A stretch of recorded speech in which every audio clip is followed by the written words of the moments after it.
Sekarang tinggal kita memastikan Bapak Ibu sekalian, kalau di kuburan itu benar-benar ada nikmat dan ada siksaan, ya. Dan beberapa dosa-dosa besar yang menjadi penyebab siksa kubur di alam barzah. Kalau nikmat kubur udah kita jelaskan tadi, ya. Artinya dia akan menjadi taman dari taman surga dan dia akan, ya, terus saja dalam kondisi itu sampai hari kebangkitan nanti. Sebagian riwayat juga menjelaskan kalau orang-orang mukmin nanti pada saat dibangkitkan dari kuburan mereka, maka mereka seperti orang yang baru bangun dari tidurnya dan ingin sholat. Dia langsung berbicara, saya ingin mengerjakan sholat. Itu ada beberapa riwayat disebutkan seperti itu, ya. Tapi kalau orang-orang dalam kondisi yang disiksa ini luar biasa. Dalil yang paling kuat tentang masalah adanya siksa kubur, ya, itu adalah kasusnya Fir'aun. Allah sebutkan dalam surah Al-Mu'min, surah nomor 40 ayat 45 sampai 46. Ini dalil selain hadis tadi yang kita sebutkan oleh siksa kubur, ini dalil yang kata ulama yang paling kuat membahas tentang adanya siksa di kubur itu. Surah Al-Mu'min ayat 45 sampai 46 yang berbunyi, فَوَقَاهُ اللَّهُ سَيِّئَاتِ مَا مَكَرُوا وَحَاقَ بِآلِ فِرْعَوْنَ سُوءُ الْعَذَابِ النَّارُ يُعْرَضُونَ عَلَيْهَا غُدُوًّا وَعَشِيًّا وَيَوْمَ تَقُومُ السَّاعَةُ أَدْخِلُوا آلَ فِرْعَوْنَ أَشَدَّ الْعَذَابِ. Al-Mu'min surah nomor 40 atau surah Ghafir nama lainnya, ya. Surah ini ada dua namanya, surah Ghafir, surah Mu'min. Surah nomor 40 urutannya dalam Al-Quran dari 114 surah, ayatnya 45 sampai 46. Terjemahannya, Fir'aun bersama kaumnya, maka Allah selamatkan Musa dari kejahatan Fir'aun, dan Fir'aun beserta kaumnya yang kafir bersamanya dikepung oleh azab yang amat buruk. Kepada mereka dinampakkan neraka pada pagi dan petang. Dan pada hari terjadinya kiamat nanti akan dikatakan, Allah berkata kepada para malaikatnya, masukkanlah Fir'aun dan kaumnya ke azab yang sangat keras. Jadi surah Al-Mu'min 45-46 ini jelas Allah pisahkan di sini. Ada siksa kubur, ada juga siksa di neraka nanti. Karena dikatakan Fir'aun setiap hari diperlihatkan siksanya, nerakanya pagi dan petang. Kata Ibnu Katsir rahimahullah, Fir'aun beserta kaumnya dikepung dengan azab yang buruk, maksudnya adalah dengan dia tenggelam di lautan awalnya pada saat meninggal, kemudian dia akan masuk, ya, ke dalam alam barzah dan disiksa di kuburan tersebut, serta nanti pada saat hari kebangkitan dibangkitkan lalu dimasukkan ke dalam api neraka. Sebab-sebab siksa kubur yang paling mendasar adalah yang sudah disebutkan dalam hadis-hadis Nabi SAW. Umumnya semua dosa besar yang tidak sempat taubat. Umumnya semua dosa besar yang tidak sempat taubat. Ya. Yang disebutkan dalam hadis cukup banyak seperti misalnya namimah. Namimah itu adu domba. Ya. Kemudian tidak cebok pada saat kencing. Nah, ini dosa besar, ya, bukan dosa kecil. Dan kedua ini digabungkan dalam sebuah hadis Bukhari Muslim. Waktu Nabi SAW melewati dua kuburan, lalu beliau mengatakan, sesungguhnya pemilik dua kuburan ini sedang disiksa sekarang, dan mereka disiksa dengan dua dosa yang tidak dianggap besar oleh sebagian orang, tapi ketahuilah dia adalah dosa besar. Yang satu tidak cebok pada saat kencing, ataupun dia cebok tapi tidak bersih, masih ada tetesan. Kita tahu dalam Islam ada bab tahara, dalam fikih bab suci, setetes saja sudah cukup membuat tidak sah wudu kita dan tidak sah sholat kita. Maka itu penting sekali untuk diperhatikan. Tentu yang dihukumi adalah sesuatu yang nampak depan mata. Jangan juga Bapak Ibu masukkan dirinya ke bab was-was, ya. Karena sesuatu yang tidak nampak oleh mata, maaf, misalnya kita duduk kencing, kemudian ada percikan mungkin yang kita tidak lihat, maka itu tidak dihukumi dalam Islam. Kita tidak pernah tahu mana percikan yang tidak. Tapi kalau yang sudah jelas kita lihat, oh kepercik di kaki kita rasain. Nah itu yang kita bersihkan. Ya. Kemudian tentu di sini masuk di dalamnya pensucian dari sisi haid, nifas. Ya, semua ini masuk khusus bagi ibu-ibu. Ya. Jadi tidak bisa main-main, memang harus mensucikan diri. Kemudian yang kedua adalah namimah atau ya, ini adu domba. Ya, biasa kita bisa mengatakan adu domba. Kenapa dikatakan adu domba? Domba itu kan kalau kita lihat biasanya dia berteman tuh, jantan sama jantan, tapi sangat mudah untuk diadu. Begitu dihadapkan satu sama yang lain, ya mereka saling menatap seakan-akan mau berantem, langsung tiba-tiba berkelahi seketika. Makanya dibahasakan dengan adu domba. Jadi siapapun yang tadinya baik hubungannya, kemudian tiba-tiba ada orang ketiga masuk dan membuatnya berantem. Nah ini pengadu domba ini, namanya namimah ini bahaya sekali. Oleh karena itu teman-teman jangan pernah masuk ke ranah orang lain, tidak usah campurin. Kalau kita ahli di bidangnya dan sedang diminta saran dan nasihat, baru kita masuk. Kalau enggak usah ikut campur. Jangan ikut campur, karena ikut campur ini bisa saja kita membela orang yang salah, atau malah kita menjadi pengadu domba. Ya, dua orang suami istri lagi ribut, lalu minta saran kita. Kalau kita bukan ahlinya, jangan ikut campur. Maaf, saya bukan ahlinya, jangan tanya saya. Karena bisa saja ibu terbawa perasaan karena yang cerita adalah perempuan, ibu bela dia, padahal mungkin dia yang salah, suaminya yang benar. Lalu ibu adu domba dia sama suaminya. Tadinya masalahnya cuma 5%, karena ibu ikut campur jadi 50%. Nah, ya akhirnya dibumbu-bumbuin. Dia tidak sadar si perempuan yang dia sedang motivasi ini akhirnya jadi cerai sama suaminya karena dia, padahal dia niatnya baik. Jadi kalau bukan ahlinya nggak usah ikut campur. Ya, kalau kita merasa diri kita tidak tahu, jangan.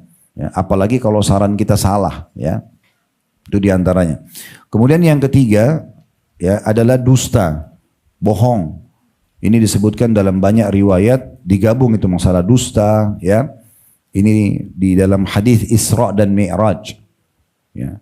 Kata Nabi SAW, aku diperlihatkan seseorang yang tertidur. Ini di alam barzah ya, belum neraka ini. Belum neraka. Seseorang yang baring di atas tanah, kemudian di atas kepalanya ada seseorang laki-laki yang memegang sebuah besi kait yang tajam. Lalu memasukkan ke mulut orang yang tidur dan ditarik sampai ke tengkuknya. Lalu dimasukkan ke hidungnya, ditarik sampai ke tengkuknya. Lalu dimasukkan ke matanya, ditarik sampai ke tengkuknya. Jadi tiga ini dirobek oleh orang yang berdiri. Maka Nabi lihat kondisi, lalu Nabi SAW bilang, siapa orang ini? Dosanya apa? Sampai separahin, dan ini bukan cuma sebelah kanan, kiri kanan ya. Kiri kanan mulutnya, kiri kanan hidungnya, kiri kanan matanya. Maka kata Nabi, kata para malaikat, ini orang keluar dari rumahnya, bawa berita bohong. Dia sebarin berita bohong sampai tersebar di mana-mana, hoax ya. Dia sebarin ya sehingga akhirnya sudah sulit dia untuk membendungnya. Ini bahaya, makanya jangan ikut-ikutan ya. Tidak usah. Begitu buka WA, begitu buka medsos, cari ilmu. Cari yang bermanfaat, bukan gosip ya. Bukan berita ini. Kadang-kadang kita baru buka WA atau baru ketemu muka, sudah tahu belum? Sudah tahu apa tentang gosipnya orang ya, tentang kondisi pembantunya, tentang kondisi suaminya, tentang kondisi pekerjaannya. Ini hati-hati ya. Nanti akhirnya jadi masalah. Kemudian selanjutnya yang kelima itu adalah para pezina ya. Itu disebutkan dalam riwayat juga. Kalau Nabi SAW bilang, aku diperlihatkan golongan laki-laki dan perempuan berada di satu tempat seperti cekungan kendi. Ya. Dan di bagian bawahnya itu ada lubang keluar api. Nah si laki-laki perempuan ini kalau api keluar dan mereka tidak menggunakan busana. Mereka pada saat api itu keluar mereka berusaha lari. Tapi karena cekungan ini mereka tidak bisa naik, maka mereka terbakar oleh api itu. Lalu api itu masuk lagi, mereka gelinding ke bawah. Diutuhkan lagi kembali, begitu terus. Keluar lagi api, mereka kebakar lagi, mereka gelinding lagi. Begitu terus. Waktu Nabi SAW tanya malaikat, maka dikatakan mereka adalah para pezina. Ya, dalam riwayat lain, ada orang yang diperlihatkan kepada Nabi SAW, dikasih makanan enak sama makanan busuk. maka dia pilih makanan busuk. Ya kan? Waktu ditanya, kenapa? Siapa orang ini? Kata para malaikat, ini adalah pelaku zina. Dikasih pintu nikah, dia tidak nikmati, malah dia masuk ke pintu zinanya. Kemudian yang selanjutnya, itu yang keenam adalah riba, pemakan riba. Nah, ini termasuk penyebab siksa kubur yang berat sekali. Ya, karena mereka akan berenang di lautan penuh dengan darah. Dan setiap kali mereka ke pinggiran lautan itu, ada seorang yang menghantam dia dengan batu, jatuh lagi. Begitu terus. Ya. Itu disebutkan tentang masalah pemakan riba. Ya, kemudian juga pemakan harta haram secara umum. Ya. Kayak misalnya mengambil harta rampasan perang, manipulasi data, nah ini semua. Ya. Contoh-contohnya. Dan umumnya kata ulama semua dosa-dosa besar penyebab siksa kubur selama dia tidak taubat. Tapi kalau bapak ibu ya seperti misalnya bubar dari sini, oh tadi kita sudah dengar nih nanti akan ada siksa kubur. Kita mungkin kebayang kalau kita pernah punya dosa misalnya. Lalu kemudian kita taubat, maka itu satu proses yang sangat luar biasa. Karena saya akan jelaskan sekarang setelah mengetahui dosa-dosa terutama dosa besar ini adalah penyebab siksa kubur, bagaimana caranya selamat dari siksa itu? Maka taubat.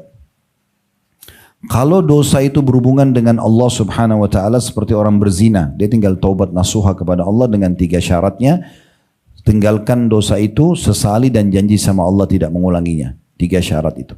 Tinggalkan, lagi zina berhenti, lagi bohong berhenti. Kemudian yang kedua, sesali, yang ketiga janji sama Allah tidak mengulanginya. Kalau berhubungan dengan hak Allah juga, tetapi ada dendahnya. Kayak misalnya orang bersumpah atas nama Allah. Kan selain tobat dia dianjurkan bayar kafarah, dendah ya. Dendahnya itu membebasin budak atau memberi makan 10 orang miskin atau pakaian buat mereka 10 orang atau dia puasa 3 hari berturut-turut. Atau misalnya puasa Ramadan, ada yang punya utang, dia taubat dan dia bayar utangnya. Atau zakat yang belum dia keluarkan dari harta dia, selain taubat dia mengeluarkan zakatnya, jadi dia supaya lepas dari hukuman tersebut. Nah, ini poinnya ya. Tadi itu penolak bayar zakat juga termasuk siksa kubur ya, dan semua dosa besar. Gitu. Jadi kita usahakan menyelesaikan dosa-dosa kita pada Allah SWT. Kalau dosa itu berhubungan dengan makhluk, maka ini dirincikan. Makhluk ya, sesama manusia. Kalau itu adalah perusakan citra seperti gosip tadi, ya, ghibah orang, fitnah, ya, perusakan citra, maka ini harus taubat kepada Allah, kemudian juga minta maaf dan keridhaan orang itu. Ya. Kalau berhubungan dengan masalah pengambilan barang, mencuri, manipulasi data, taubat kepada Allah, minta maaf kepada orang tersebut dan kembalikan haknya. Kalau kita tidak mampu minta keridhaannya. Kemudian kalau yang ketiga berhubungan dengan masalah fisik. Ya. Fisik itu kayak kita pernah pukul orang segala macam. Ini dalam Islam ada namanya kisos. Ya. Makanya Nabi SAW pada saat mau meninggal, beliau mengatakan kepada para sahabat, siapa di antara kalian yang pernah aku sakiti secara fisik, maka ini berjasad Muhammad. Beliau mengatakan bukan Rasulullah SAW. Beliau mengatakan jasad Muhammad, maka kisoslah. Dan beliau pernah memanggil pembantu Ummu Salamah, istri beliau, salah satu istri beliau alaihissalam. Kemudian pembantu itu rupanya tidak jawab panggilan Nabi. Ummu Salamah lalu ke kamar pembantu itu lalu berkata, ya, kenapa saya mendengar Rasulullah SAW panggil-panggil kamu nggak jawab? Maka kata pembantu tersebut, demi zat yang mengutus Nabi dengan benar, aku tidak dengar, kata pembantu. Lalu dia datang kepada Nabi SAW dan mengatakan, ya Rasulullah, demi zat yang mengutus anda dengan kebenaran, benar-benar saya tidak dengar anda panggil. Maka kata Nabi SAW sambil pegang kayu siwaknya, beliau mengatakan, kalau bukan karena kisos, maka saya akan hukum kau dengan kayu siwak ini.